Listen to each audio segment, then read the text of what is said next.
And if you don't have the New Translation, it's page 415 in the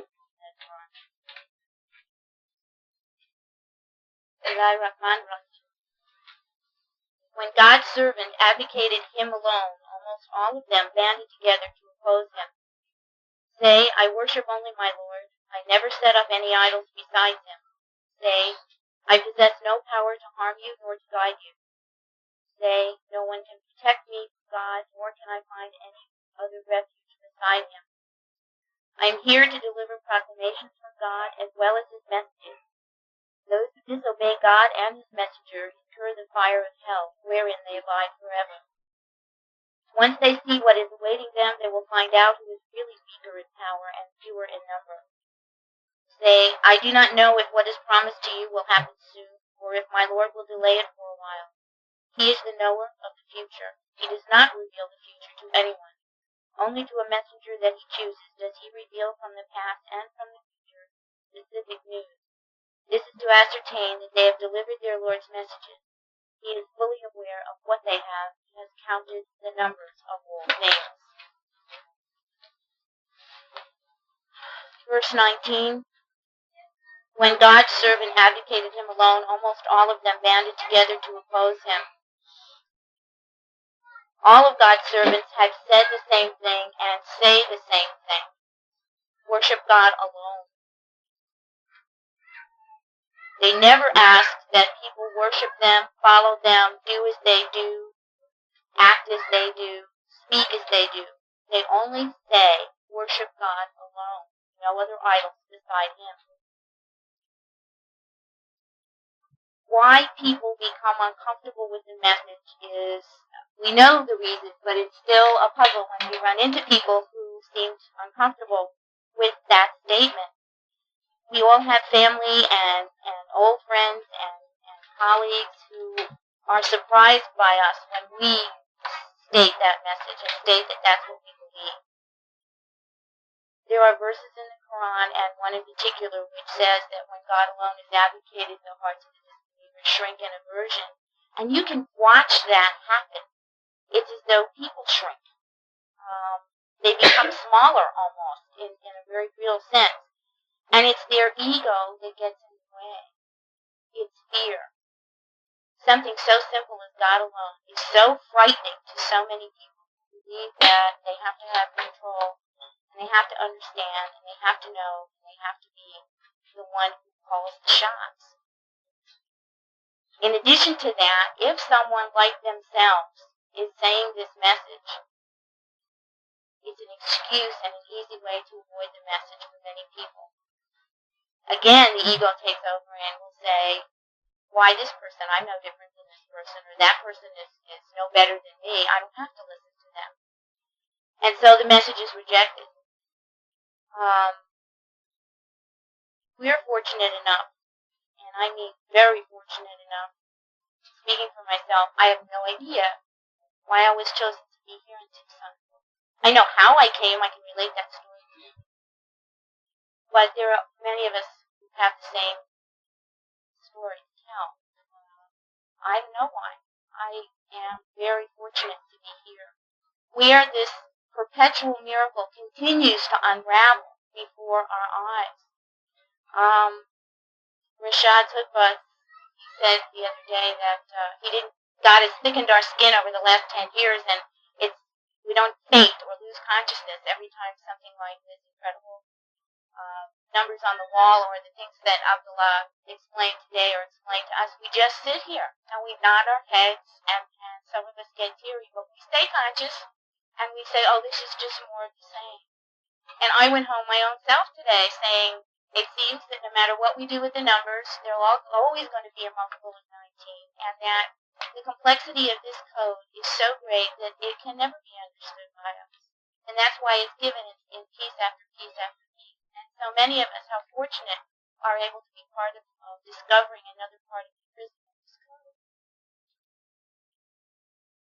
The message is worship God alone. It's so loud at this point that it's almost hard to pay attention to those people who don't want to listen to the most elementary statement of worship God alone. The servants of God carry the message, I worship only my Lord, I never set up any idols beside him. They also always say, I am a human being like you, do not worship me. And they point out their humanness. I possess no power to harm you nor to guide you. No one can protect me from God, nor can I find any other refuge besides him. I am a human like you. I make no superhuman claims. I have no magic. Because, however, the servants of God have been given special information and special proof, they're more vulnerable and their responsibility is even greater than for those of us who have not had that opportunity or have not been chosen. And also the servants of God. And Rashad is a wonderful example, but so are the others in the Quran, are also less vulnerable because God protects these people. And we've seen that all the way through the Quran. Moses, Jesus, all of them, Elias, Jonah, they've all been protected by God as long as they carried the one message and never claimed to be anything more than a messenger.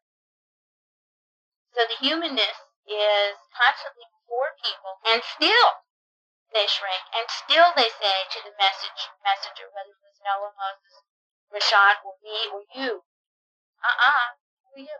You're a human being. You don't bring anything special, and I don't see any miracle. Well, it's a sorting process that God has, and it's always in place. The pattern never changes.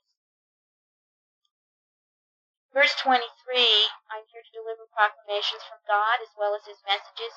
Those who disobey God and his messenger incur the fire of hell wherein they abide forever. The only unforgivable sin is idol worship. The only. God is so clear that we have so many chances. As long as we live, we have chances to repent and to come back to God and get on God's path. If we worship anything other than God, anyone other than God, God never will forgive this. This verse is not a threat by a human being, by a messenger. This is from God Almighty, saying all the way through the Quran, whether it is a quote out of a messenger's mouth in a verse or whether it is a description in the narrative. Hell is where the idol worship will go.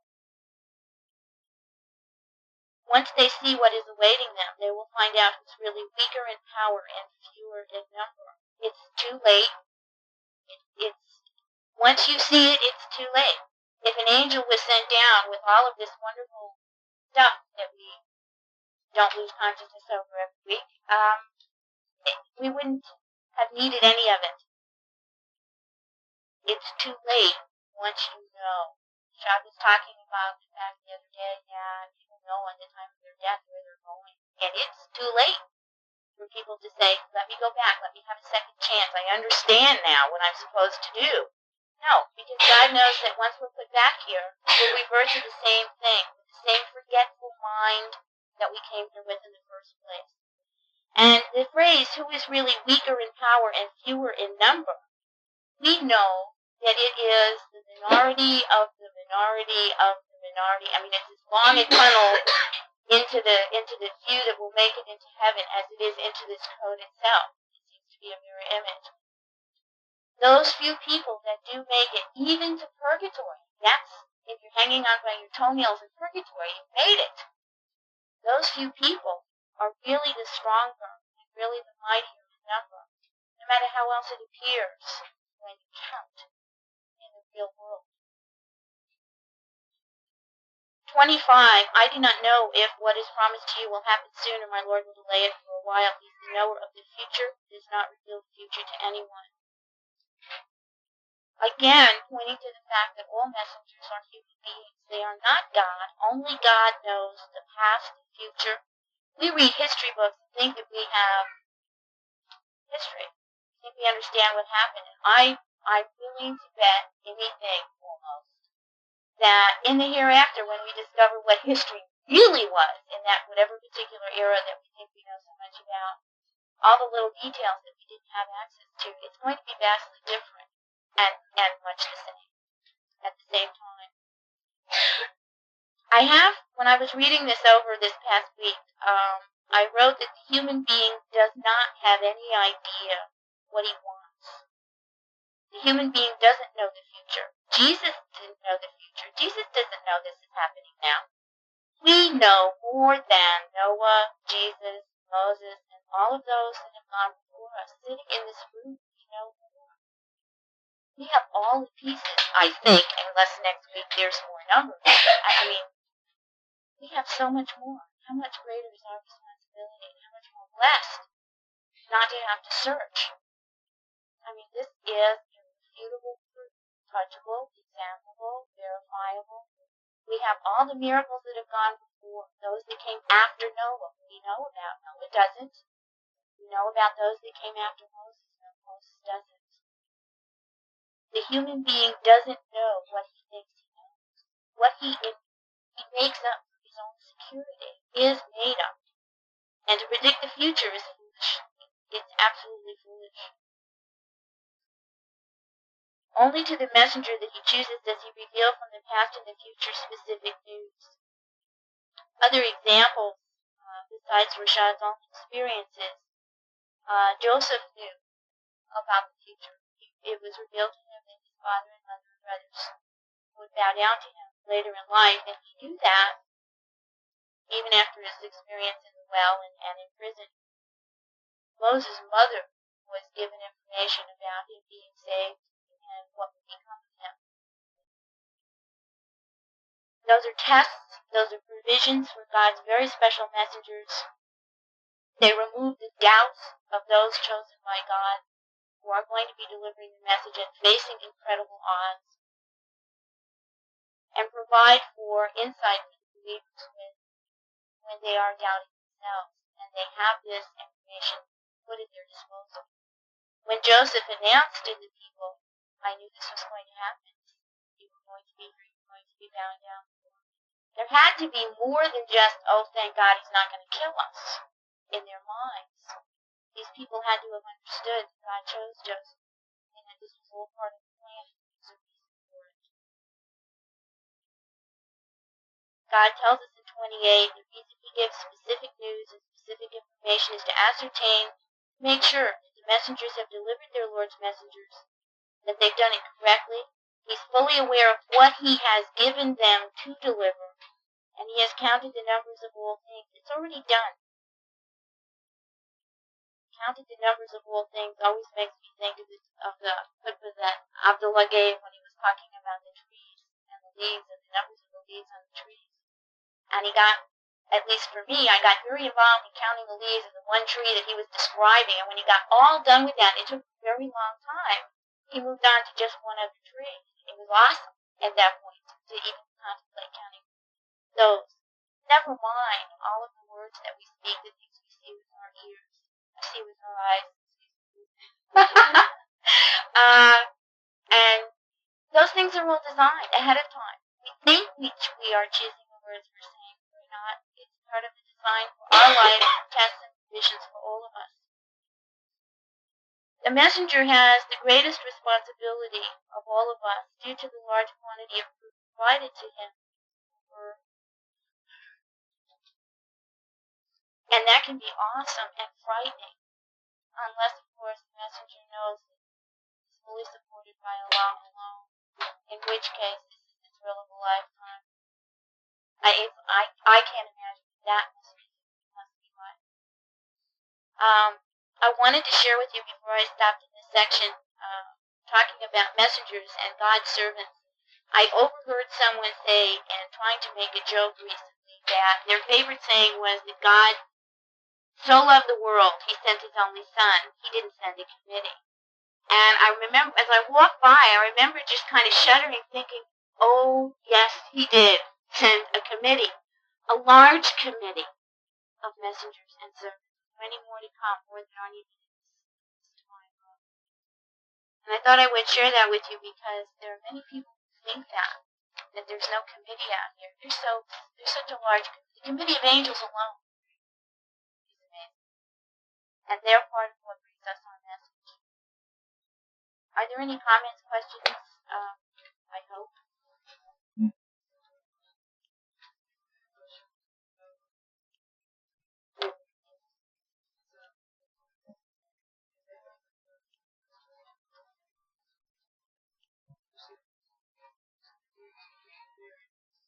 It's different. These pages are from the New Translation. Not all of us have them. There weren't enough copies to go around. This is the book that you're using is the most recent. This one is going to be published very soon, and it's going to be the first time that the correct Quran has been in human hands in 1400 years. So we're opting to use the few pages until the book comes out.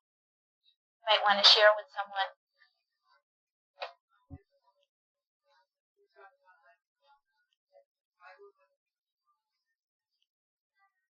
No, absolutely not.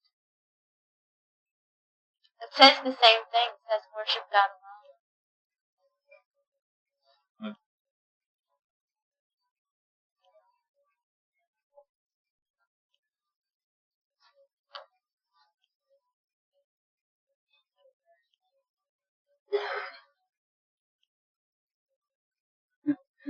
It's a long story, but it comes through as we explain these verses.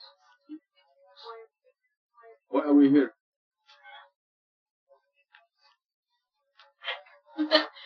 Why are we here? He wants to know why we are here. Right, yay! Are you smart because it's your first day, or just like that?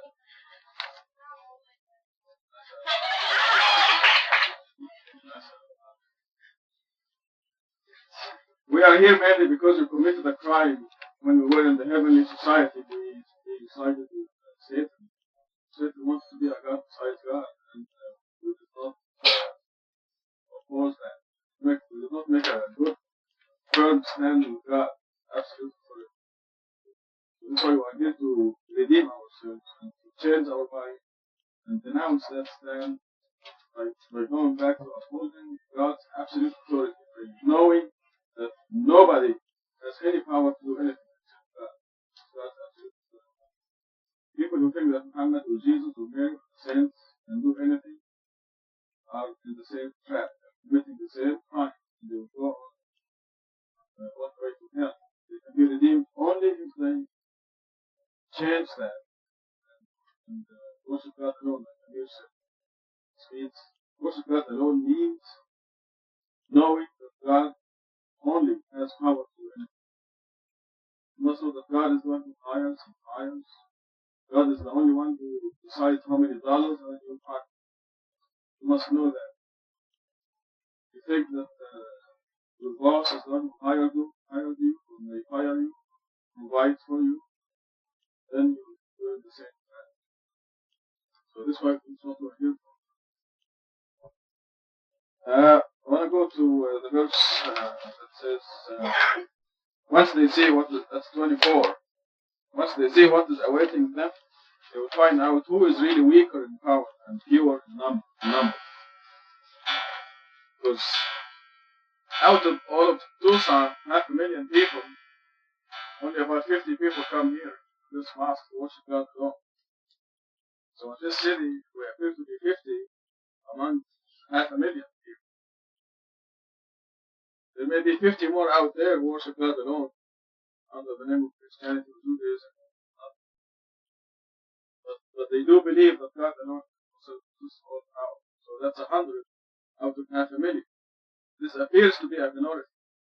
You see, you're walking around with your body visible. They say this is Kathryn, but they don't see what she really looks like, what size she is. We learn from verse Sura 17 that the differences in the hereafter are far greater than here. The difference between Bima and Gatun is 4 feet. But in the hereafter, the differences are far more greater. Surah 17. So your real size is as big as the city of Medina. If you're walking around, you see this size.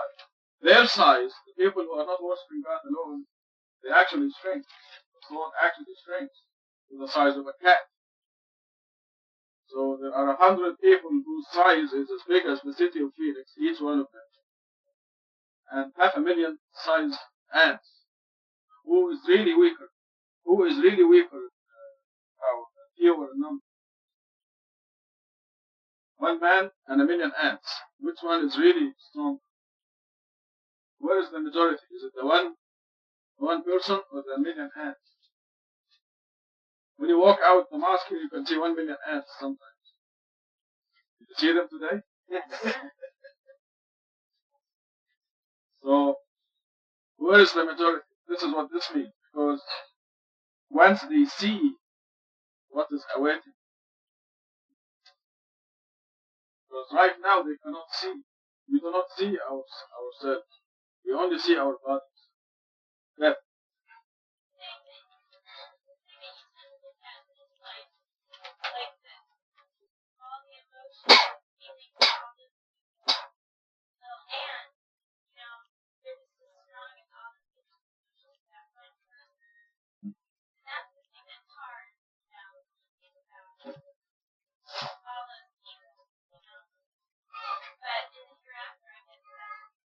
Thereafter, everything becomes obvious.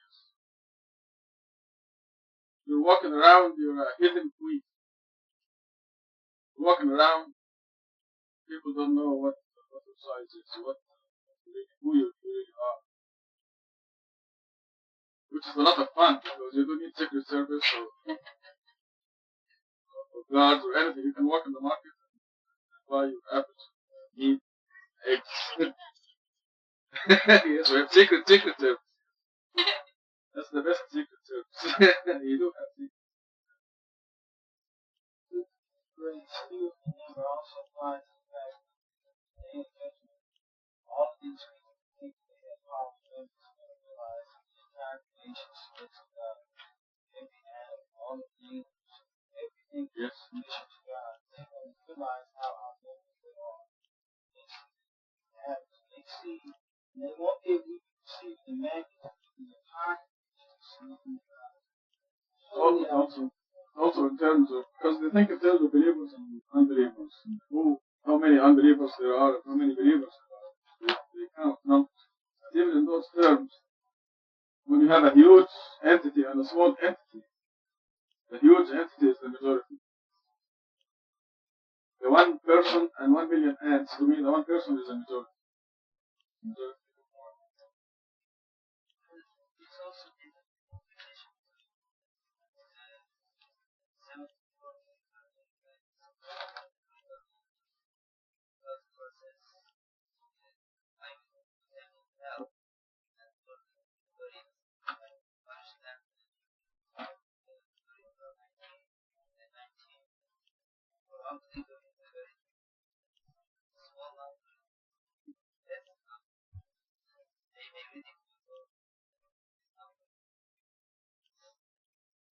Except 19 is not the angels of death.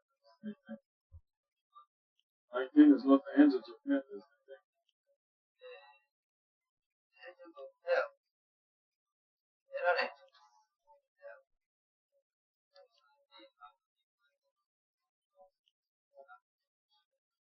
I don't know, it seems like there's only one angel in charge of that. His name is Malik.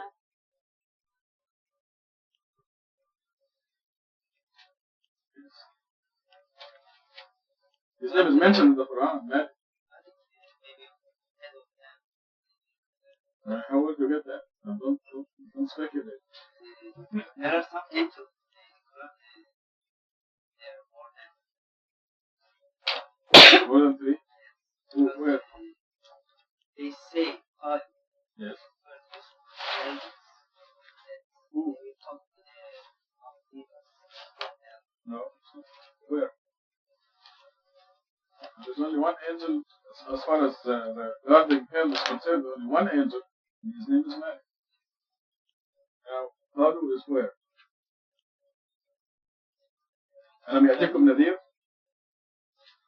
قال لهم خزنتها ألم يأتكم نذير. Sura 67.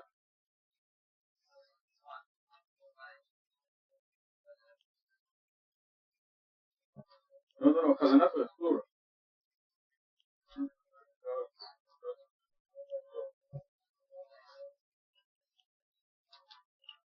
This is still a mysterious. God hasn't revealed yet exactly the details of what is the system. Because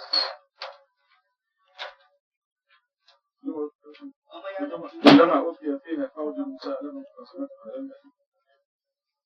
Now, are these angels outside of hell? Inside of the one who's taking care of them is Malik or what? They would say, oh Malik, let your Lord finish us off. Say, forever.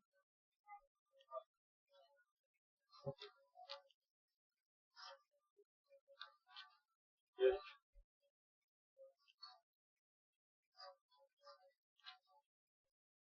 No, but see, it's not connected with hell. At the end of the verse, it says, nobody knows you're right, nobody knows what the number is. But that's not, this is a general state. Also at the beginning it says, وَمَا جَعَلْنَا أَصْحَابَ النَّارِ إِلَّا مَلَائِكَةً.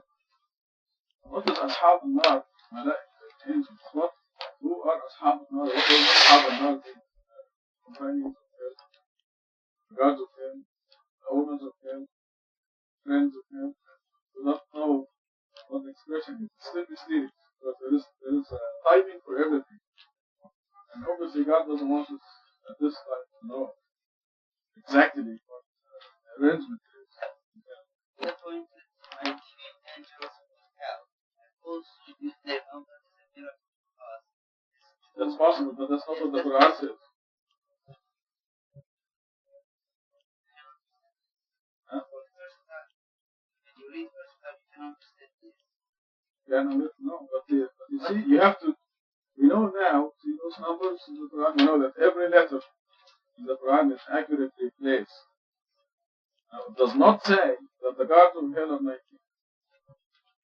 Give the general statement.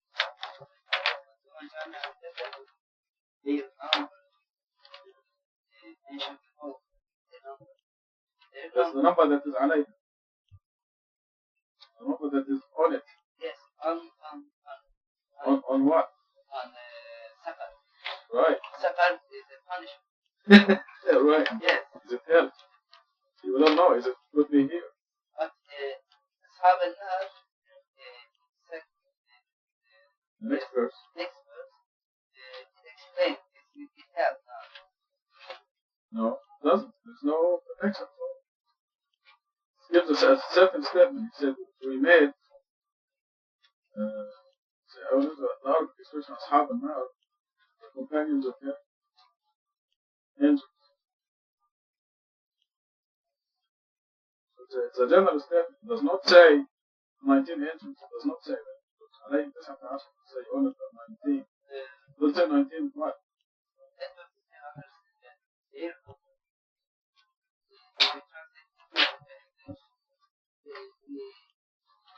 Appointed on the angels of hell, their number, yeah. Will be the test of believers and then at the end it says nobody knows what this number is. Nobody knows the soldiers of God. It doesn't say number of the soldiers. Soldiers of God, their force, their quality, their well, maybe God wants you to believe that there are 19 gods of heaven. It's fine. It's very good. Obviously, it's not relevant. I'd like to Jinns.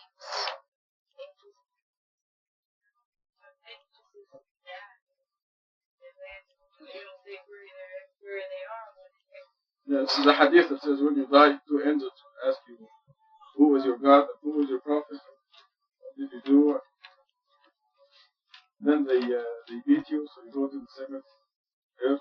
Then a big snake will swallow you. It's a hadith.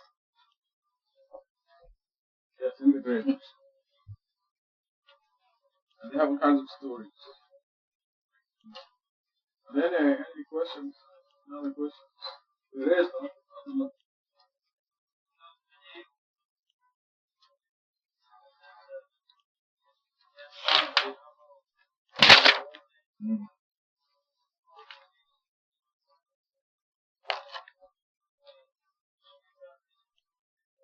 Yes.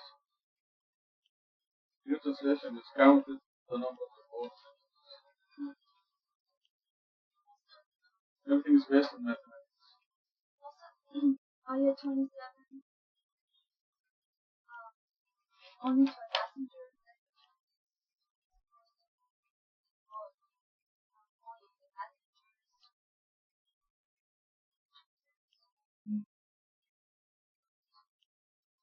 Both are correct.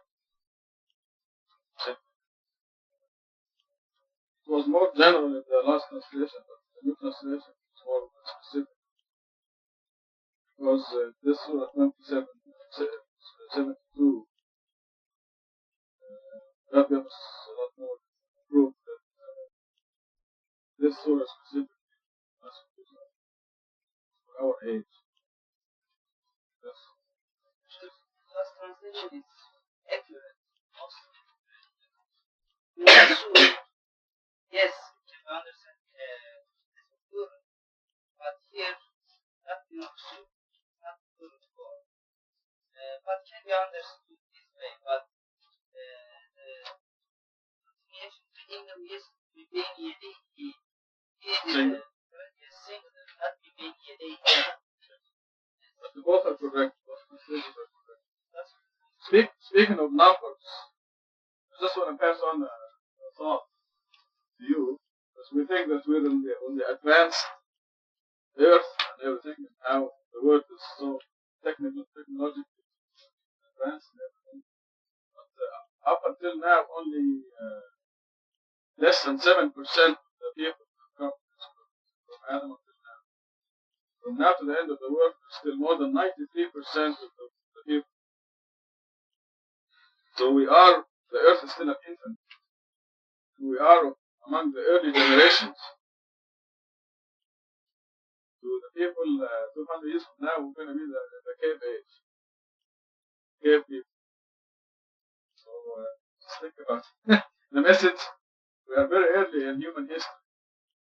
The message is being consolidated and is being delivered to the vast majority of the people.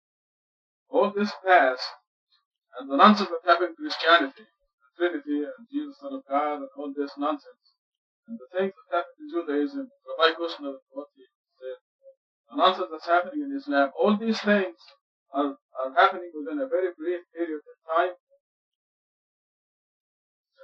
relatively, and involves a very small number of people. But the new generations are enlightened, they are rebellious, they don't listen to their parents, they are free to think, and they will get the message supported by physical evidence, as you see, and Satan will be really defeated. Satan is destined to be defeated. So this message with the physical proof that you see on the wall over there, on the wall you see every single verse in the Quran, physical evidence. And this will be presented to more than 93%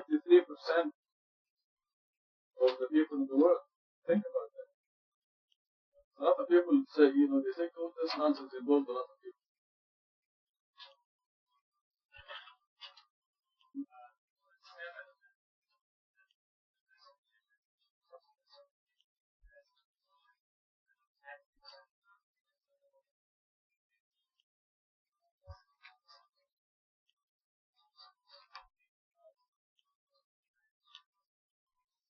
I'm sorry, I missed that.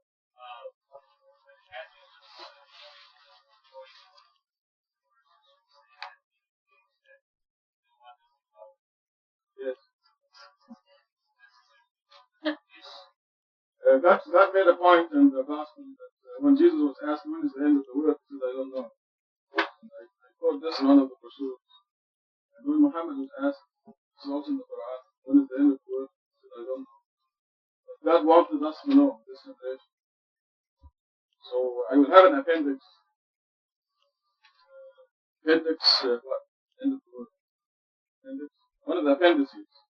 It's entitled End of the World.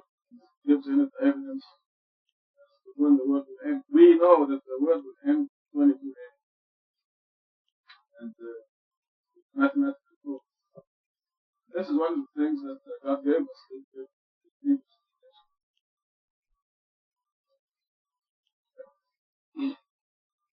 But, yes.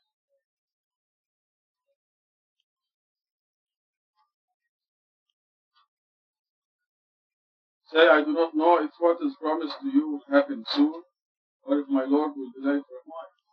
This is to tell the disbelievers that you're going to be punished. I don't know when.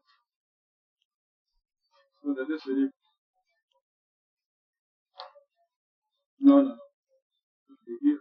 This is for here. Say, I don't know.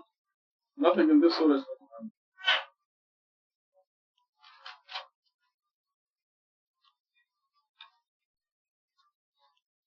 You should know that. قالوا يا قريب ما تعلمون يجعل قدام ربي أبدا. Yes. In the verse implies that that person addressed by this verse will not know by It's nothing to do with the end of the world. It's to do with here. It's to do with this word.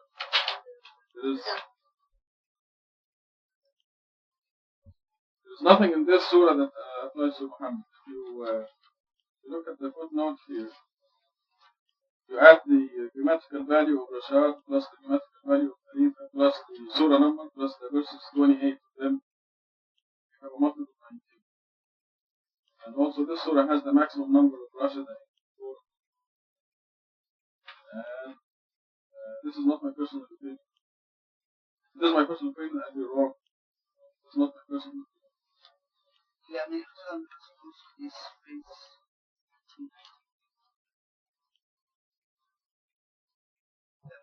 Why do you say this is Muhammad? You don't know discover that.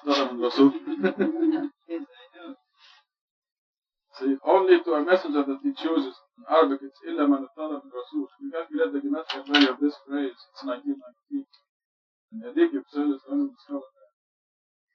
And there's a whole bunch of mathematical proof that is, I'm afraid to be embarrassed because I'm afraid to be embarrassed. I didn't do an experience. So I can't afford to be embarrassed or ashamed or shy or modest. It's not modesty if you're a civil engineer to say I'm a civil engineer. It's not arrogance when you're stating the truth. But this whole surah, nothing in it has anything to do with the Prophet Muhammad. There are many other places, but not this surah. The mathematical evidence is overwhelming. You see it in the appendices, footnotes, and new translation. When I tell you this, I'm either a very, very bad person or I'm really a message of God. Because nobody will fabricate lies against God, attributing to God in this flagrant manner. This is really, really a disbeliever who doesn't think he will face God one day. So,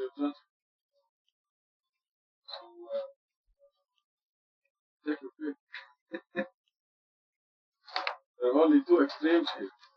Either a very bad person who claims to be receiving information from God, or a true message of God.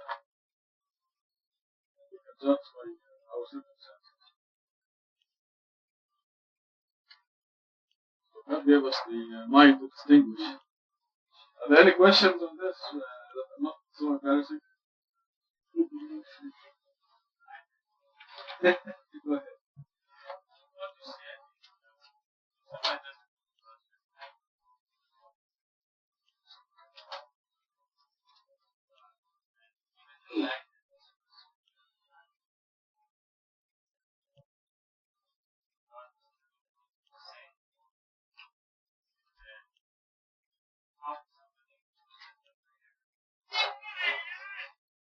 Well, that person will not know anything. It's a prerequisite that the person knows what the mathematical code is. The person who doesn't know the code will not understand it. It will be like a person who was born 100 years ago. Mathematical code is a requirement to understand a lot of things. No, it doesn't tell Muhammad. Lots of codes are not for Muhammad. Lots of codes are for you.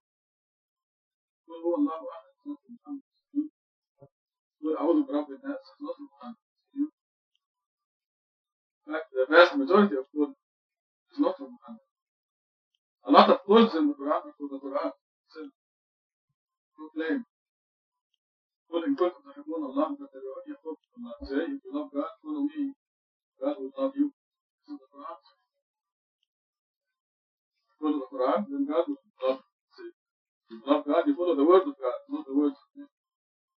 So, I don't know where that question of God is always from time. No. And very clearly so. Majority of words meaning say. Word means say. The majority of words in the Quran are not of God.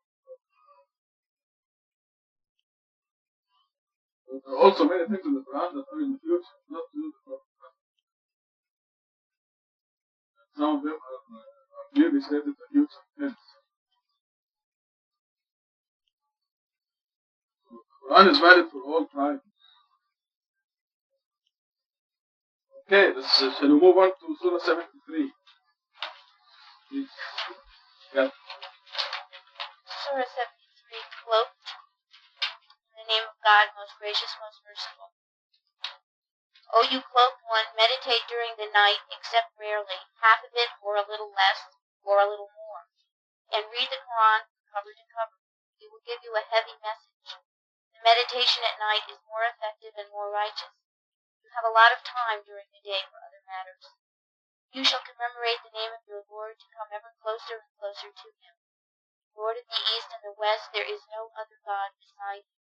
You should choose him as your advocate, and remain steadfast in the face of their utterances, and disregard them in a nice manner. And let me deal with the rejectors who have been generously blessed. Just give them a little time. We have severe punishments and hell, food that can hardly be swallowed, and painful retribution. The day will come when the earth and the mountains will quake, and the mountains will turn into a weightless pile. We have sent to you a messenger just as we sent to Pharaoh a messenger. Pharaoh disobeyed the messenger, and consequently we punished him severely. If you disbelieve, how can you evade a day so terrible that it makes the infants gray hair? The heaven will shatter therefrom. His promise is true. This is a reminder. Whoever wills, let him choose the path to his Lord. Your Lord knows that you meditate during 2/3 of the night, or half of it, or 1/3 of it, and so do some of those who believed with you. God has designed the night and the day, and he knows that you cannot always do this. He has pardoned you. Instead, you shall read what you can of the Quran. He knows that some of you may be ill, others may be traveling in pursuit of God's provisions, and others may be striving in the cause of God. You shall read what you can of it, and observe the contact prayers, give the obligatory charity, and let God alone in righteousness. Whatever good you send ahead on behalf of your souls, you will find it in God far better and generously rewarded. And implore God for forgiveness. God is forgiver, most merciful. The name of the surah, cloaked. A cloak or a cover can be a protection for us against weather, inclement weather, for instance, or it can be a barrier or a veil, something that blinds us or deafens us.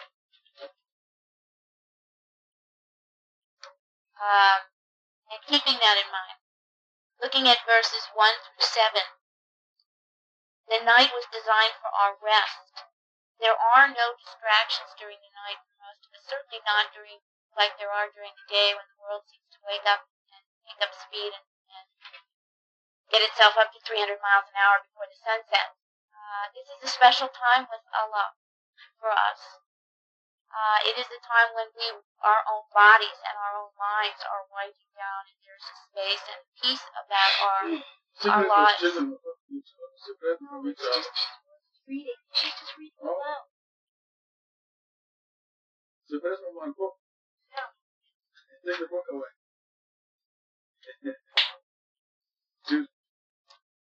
And God is telling us that here that any time that we spend reading the Quran, meditating, is for our own good here. God doesn't need for us to do this. God is in no need at all. And he's giving us an opportunity, guiding us to take advantage of an opportunity during our busy days in our lives to spend time with him.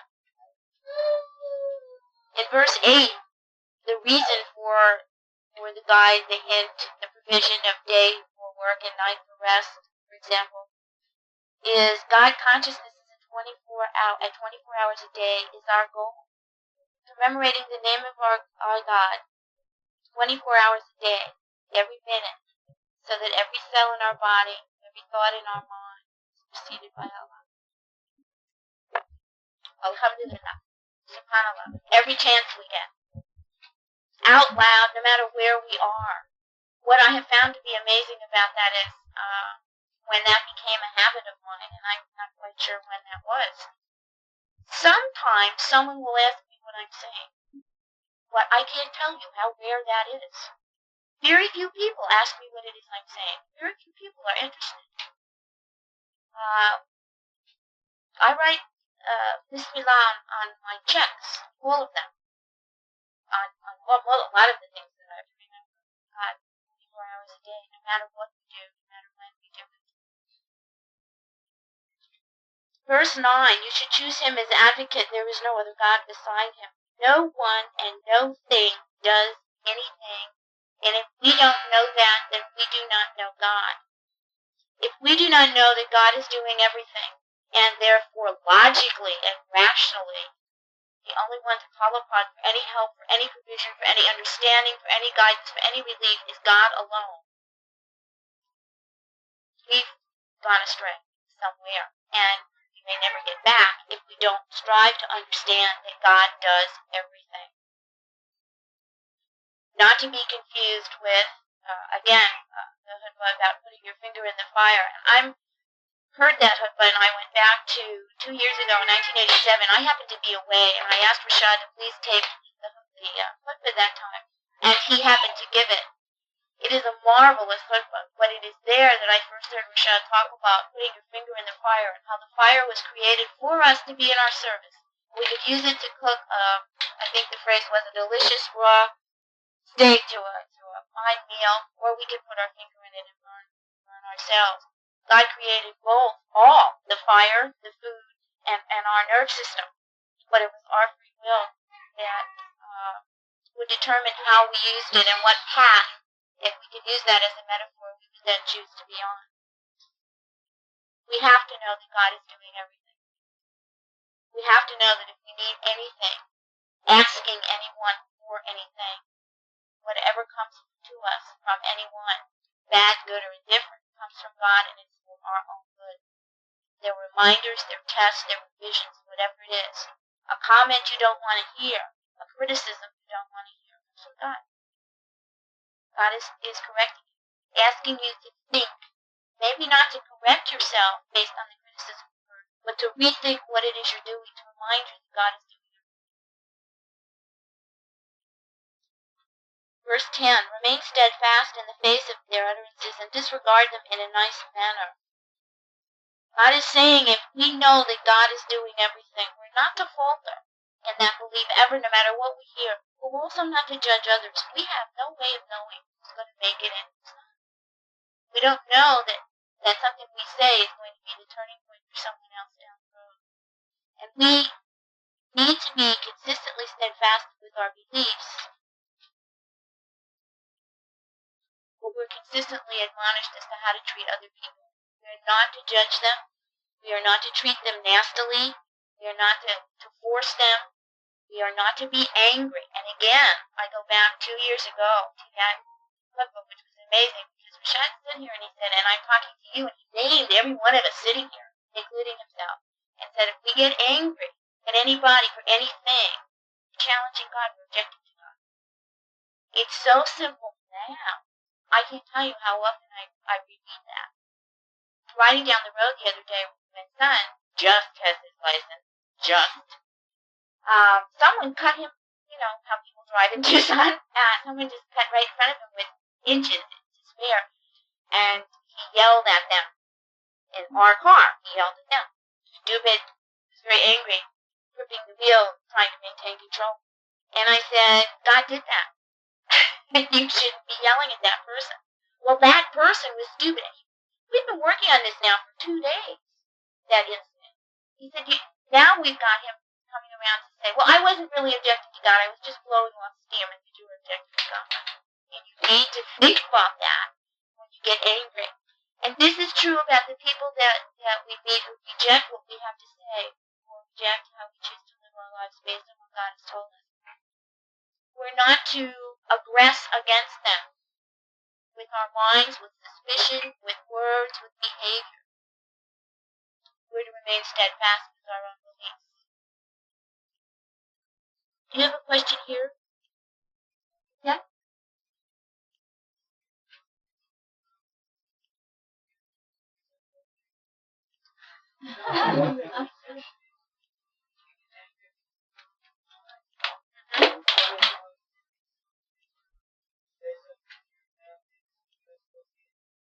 Why did he hit you?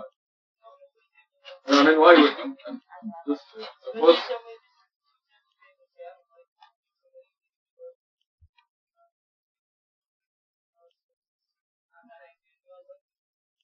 You have to go ahead of that, find out what provoked this person against. You have to find out what you did to provoke that person against.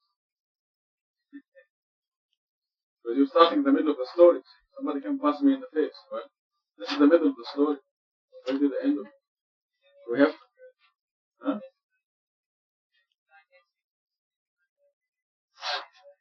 But you see, the fist fight is off from something.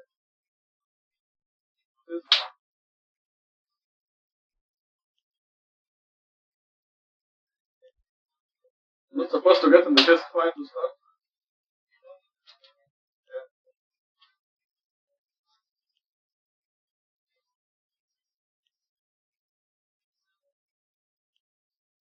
Yeah. Okay, if somebody punches me in the face, I will not get angry at that person. I will get angry at myself for provoking. I will ask, how did this happen? Find out. What did I do to make him so angry? You know, sin in Islam is if you annoy anybody, if you hurt anybody, you commit the sin. So obviously you made that person so you hurt him somehow that he came and punched you in the face. You committed the sin and you paid for it. So you should be objecting. You should not be objecting to what happened. You understand? Yes? Look at both parties. But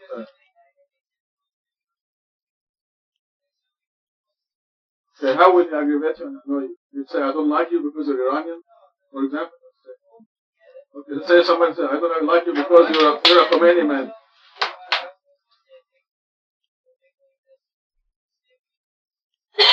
Or if somebody says, I don't like you because you're a Khomeini man, then you know that he's a stupid person. He's passing judgment. It would be like you're walking in the street and a dog barks at you. What do you do? No, it isn't. You just don't pay attention to that person. Don't get into a fight. But you also mentioned aggression against your family and protection of yourself and your family. That's a different issue. You have the right, and God tells us we do, to protect ourselves and our family. We do not have the right to aggress first. We have the right to protect ourselves. Surah 42 says you stand up for your rights.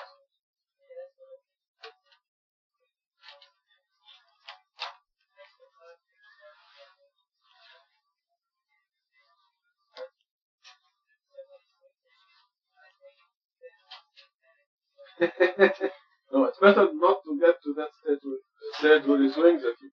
I would ignore them. Text actually takes more strength. Takes more strength to not to be provoked. I'm thinking slowly because Sammy got in a situation like this, and if I were in Sammy's place, I'm plugging at this. He would have punched the guy in the face, but he was stronger than he did the right thing. I forget what was it.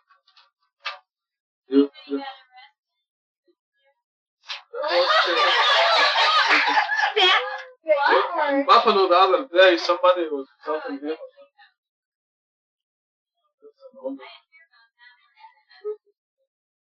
I don't remember the specifics, but controlling yourself is a lot. I would ignore those people. You should not get in any fist fights. Just ignore it.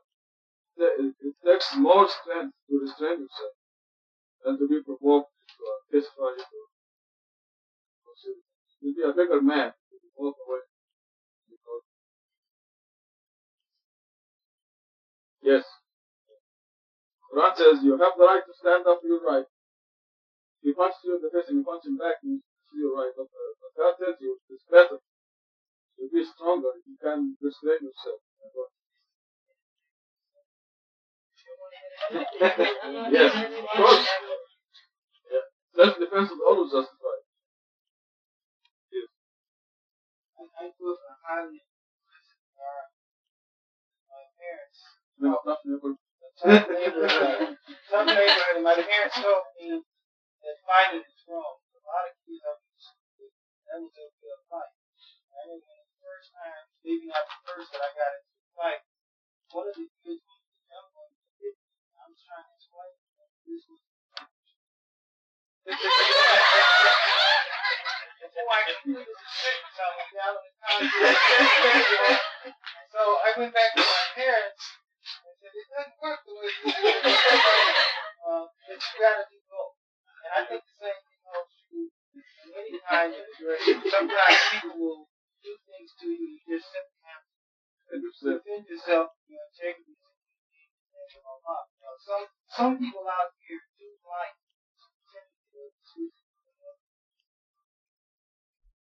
you understand it takes more strength to resist drug and fight. I mean, there you go. Fight to do. See for the win. Right. Somebody starts beating on you. Sometimes fight, show that you can do it if you want. That's your ego. signed by a friend. Okay, now I want to tell you, if you are with God, nothing will happen. You're going to be a winner. When you are a person of God, you'll be a winner all the time. Don't worry. It's like forgiveness Robert. is a position of power, but sometimes, like you said, it's harder to be patient because it's a natural thing. I grew up in an environment to the opposite is. I mean, I grew up with 3 older brothers. There was no fighting. Not everything. All of them go out all the time. So I mean, it was a natural thing. If you walk by, what says wrong, you know, I mean, it was a natural reaction. That was smart. If you can, Sorry, wait a second. I think maybe Kathryn should have used the word sadness, disappointment, rather than anger. You don't become sad and depressed. That's objection. Happiness is devotion to God. Happiness is submission to God. The opposite of that is objection. If you are sad, you object to God. So maybe anger is not the correct word.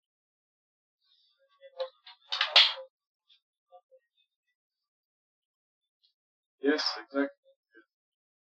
Kathryn, like suppressors of anger. One of the characteristics of a believer is suppressor of anger.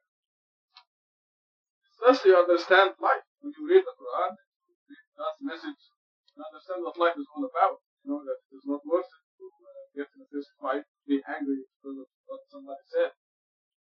Especially that if it is something stupid.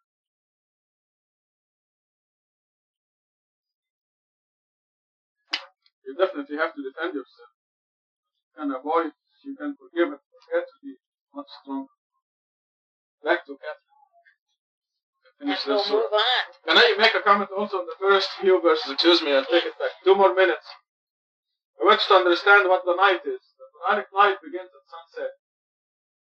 So when it says meditate during the night, except early, half of it or a little less. You're commemorating God when you pray the sunset, when you pray the night, when you mention the name of God before you sleep, when you get up for the dawn prayer, you already covered half the night right there. Because the night begins at 7 o'clock at sunset right now. Pray the night at 9 o'clock. Get up at 4 o'clock or 5 o'clock for the dawn prayer at 5 o'clock. So 9 to 5. You already covered a good portion of the night. Quranic night, the Torah night, and all the scriptures. Night begins at sunset, and the day begins at sunrise. So it's roughly 12 hours of the night. What this is telling you is you must never miss the dawn prayer, the Fajr prayer. I'm always surprised when I visit many places and find that half the people, or more than half, are not doing the dawn prayer. You're not being fair to yourself. See, we were swept in the crowd when we were in the heavenly society. You don't want to be swept in the crowd again here. You don't want to repeat the same mistake. The people are so oblivious to God that when we do a little bit, we think we're doing a lot. Because compared to them, you do one prayer a day, you're doing a lot. But don't be swept in the crowd. And don't measure what you're doing by what is happening in the world. The world is just totally oblivious to God.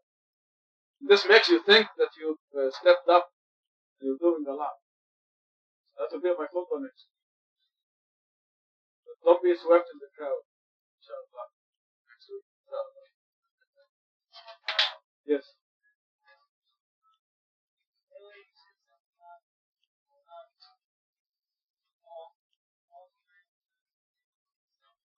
Either what?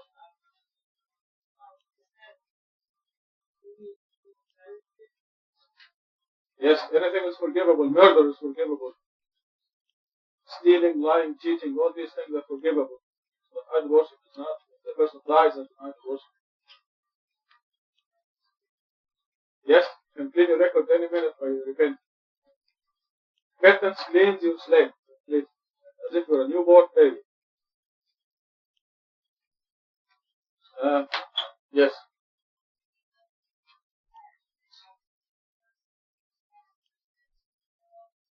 No, to you, to Master should.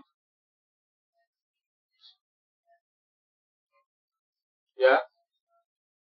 Again, that's a famous mistake, yes, but it is really, oh, you Master Shulti, meditate during the night except when you're covered up with your blanket, your cloak.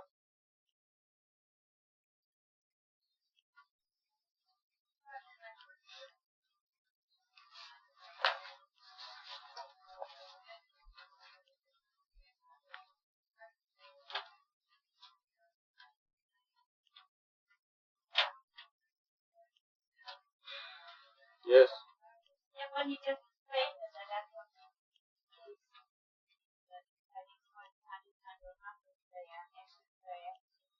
Fajr prayer. You've come a long way towards that, but I would recommend reading the Quran every night, every Fajr.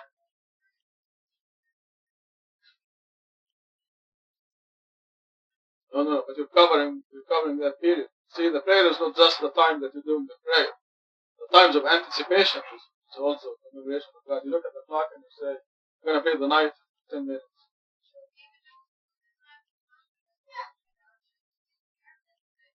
Right.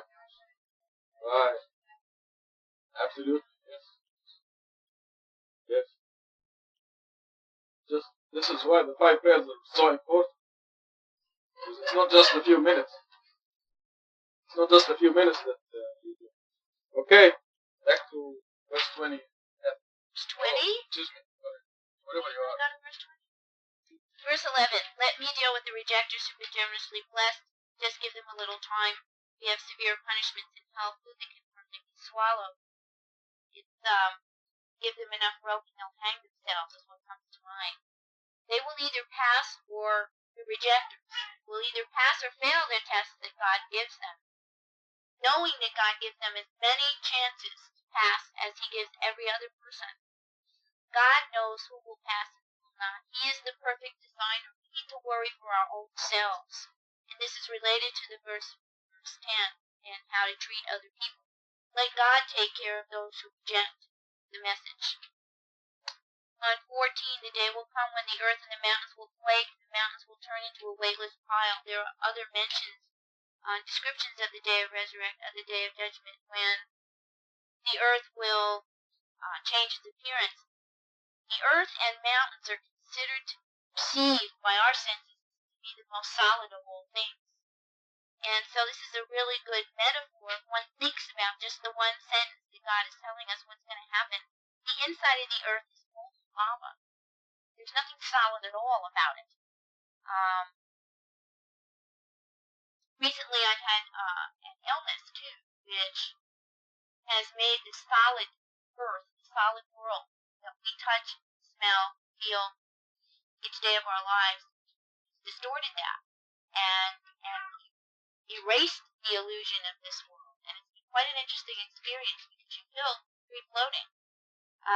And that's the only way I can think of to describe it. It can be frightening at the same time. I imagine it's something like what the astronauts feel in space, only that's planned and there is some way to connect to something. I think. I hope so. I desperately hope so. In any case, not so you know. In any case, this is a really good metaphor for what will happen. Those things, and for the reminder that this birth is an illusion, this life is temporary play, and it's all set up just because God is so merciful to give us another chance. We blew it the first time, and we did blow it the first time. There's no maybe about it. We sent you a messenger, we sent Pharaoh a messenger, you disobeyed, we punished him severely. If you disbelieve, how do you expect to evade a day so terrible it makes the infants gray-haired? I don't know the name of the illness, but there is a rare illness, and I think Rabbi Kushner's son had this illness. I just don't know the medical name for it, where children age, infants age and die of old age when they are still young children. It's a very rare illness. I don't know if it existed when the Quran was revealed. However, this is also a good metaphor for how our lives are going to appear to us on the day of resurrection as if we live 1 hour, 1 minute. But this is English is a description. Right, absolutely. That happens. What's that? Picture here. It's just I think it's just How fast.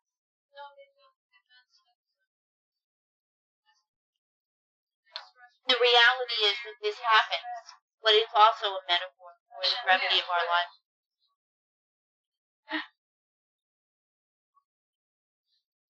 The heaven will shatter therefrom, his promise is true. The guarantee is always there, built in. This is a reminder, whoever wills, let him choose the path to his Lord. The human being has complete freedom. This is the human affliction, and it's the human blessing and the hope of redemption. If we choose Allah alone, God will be with us always. If we don't, and the tendency of the human being is not to, the tendency is to worship ourselves as the last bastion. We think we dealt with money, children, wealth, status, power, fame, we get back to ourselves. So it's a constant balancing act. If you choose Allah alone, as narrow as the path may seem, you will fall from it.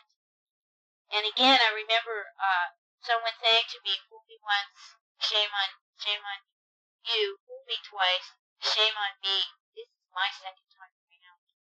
And it will be shame on me if I don't get it right this time.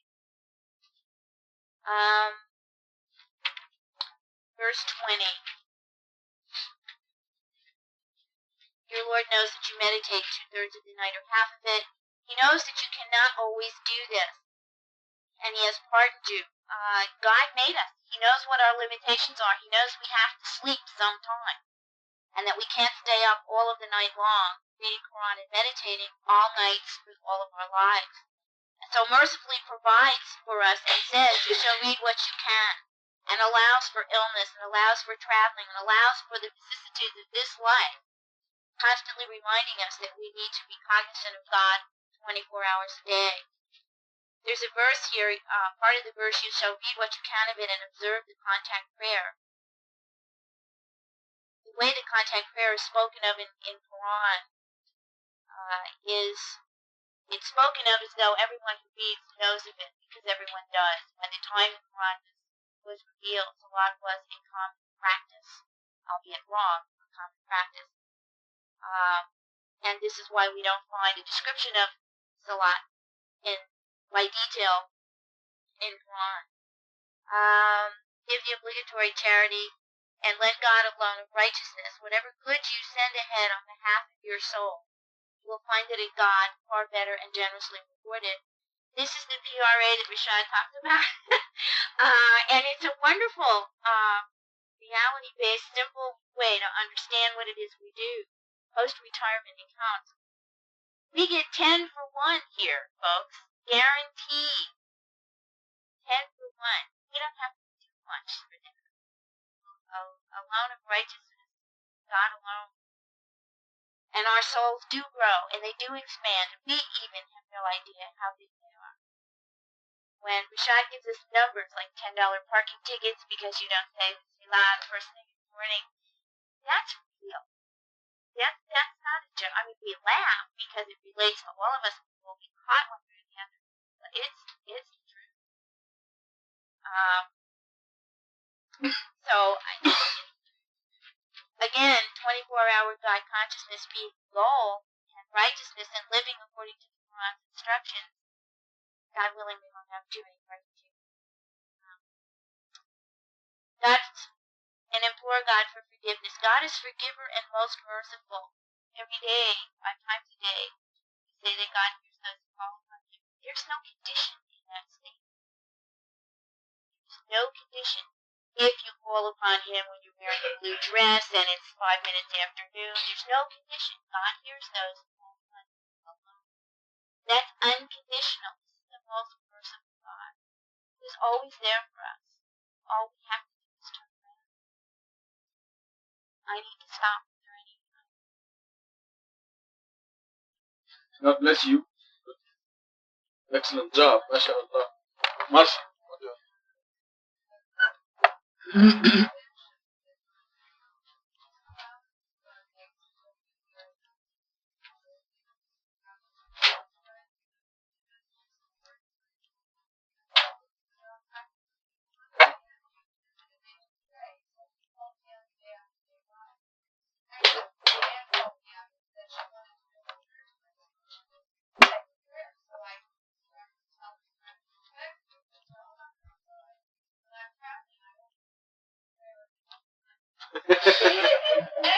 Of all times when you're on vacation, nothing else to do of all, and to construe that verse into, when I'm traveling on vacation, I only have to do 2 things.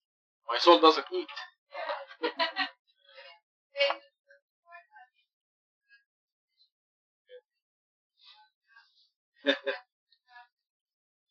This has to do with missing the Fajr prayer once in a long while. God says you cannot do it all the time. Maybe once a month you'll miss Fajr. But really, this is a minimum of the 5 prayers, including the dawn prayer. It's very important for you to do the dawn prayer. You must set the alarm, get up. Right now, you must do it before 5:15 in the morning. There are many dropouts because the day gets longer and longer, and you don't want to be a dropout.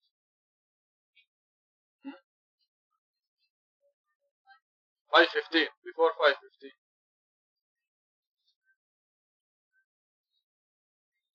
This means you're tired, you're very tired, and you didn't get up for the Fajr prayer because you're tired. You're doing extra effort. Yes, traveling or your time is mixed up. Travel from New York, you leave there at 12 midnight, and you come here, and the dawn is 2 o'clock New York time. So that's 2 hours of sleep. Most probably you will miss Fajr that day.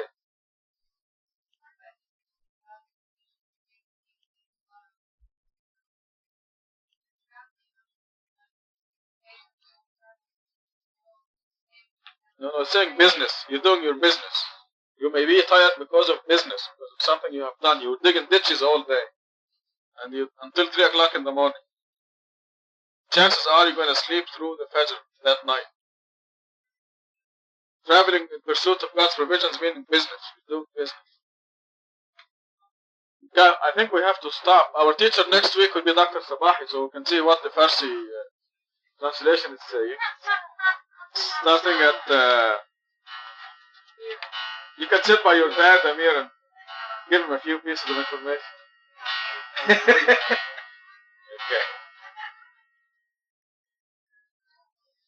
Dr. Sabahi will take Surah 74, 75, 76. So keep your new translation, don't forget it.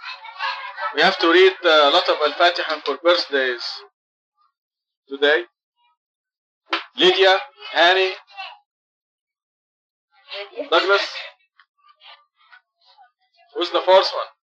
Lydia. Huh? Amir.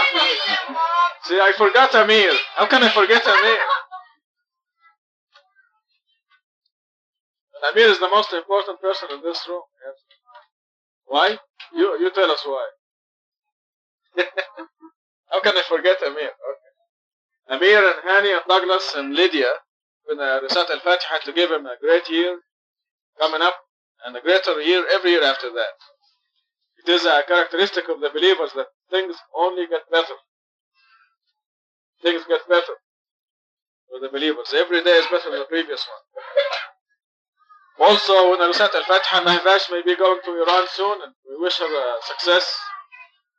And God will give her a good trip, inshallah. God never turns us down when we read Al-Fatiha.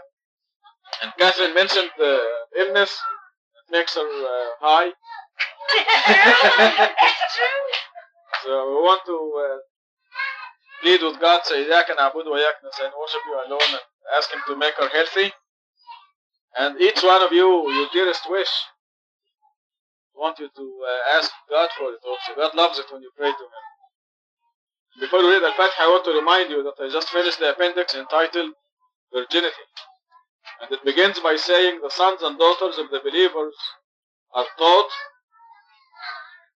persistently and for their own happiness that they must keep themselves for their spouses, the people who would be married to them. So I'm urging all the parents to take a copy of that. It's only one page. Take it and show it to your children. Because it may be an embarrassing subject to you, but it is a very important subject. And it is never too early, never too late. So ask for that page and take it and read it with your children. And now for all Al-Fatiha that we requested, we're going to turn to God and recite Al-Fatiha. Bismillah ar-Rahman ar-Rahim. Alhamdulillah Rabbil Alameen. Ar-Rahman ar-Rahim. Malik Yawm al-Din. إياك نعبد وإياك نستعين اهدنا الصراط المستقيم صراط الذين أنعمت عليهم غير المغضوب عليهم ولا الضالين. Before we close, I want to remind you of just a couple of verses in Surah 54 that says God is the one who makes you happy, controls your happiness or miserable. God doesn't make you miserable. We make ourselves miserable. But God controls our happiness and our misery. In Arabic, وأنه هو أضحك وأبكى. Makes you laugh or cry. وأنه هو أغنى وأقنى. He's the one who controls your wealth. He's the one who makes you rich or poor. So you remember that. God is the one who controls your happiness and joy. God is the one who controls your wealth. Which means if you follow God's law, you're guaranteed perfect life, perfect happiness. Congratulations. God bless you.